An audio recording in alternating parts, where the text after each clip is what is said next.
پروژه اندرپاسن جدا بارزان لدهوکه پروژه که پیکاتیه جه پنج یعنی پاکیجه کش پنج پروژه پیکاتیه که پیش وقت لسال 2019 هیوا هفت هاتیه دست بکرن اف پروژه خو سه پروژه شوی جوم پنج پاکیج یعنی اندرپاس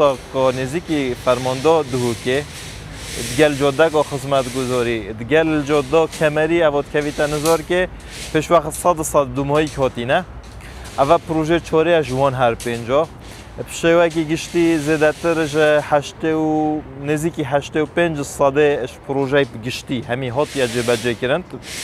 ما پروژه 906 روزن یعنی 2 سال و 8 هیون اف ما در بازبوی تقریبا سال و 6 هیو در بازبوی مزیده ترش 85 صدش پروژه جبهه کیه اف پروژه وگوول نیک پارکا آزادی رنگرنزی که 85 صده اوج دومای کاتینه قناق اکو گرنگوی پروژه یومای کودانانو گرده رویا جبر هندک اف کودانت یه تنوکه یه کردستانش پاندومیا کرونا بگیره قیرانا آبوری بگیره و انگه پیچه گیروبون تعداد تکرن بس اگه خود حس کرد حتی 20 روزه که دی دانانا گرده رو یعنی چکرنا گرده رو دی کارگاه دومایی که البری بهاره بری نوروزه اگه خود حس کرد ملبره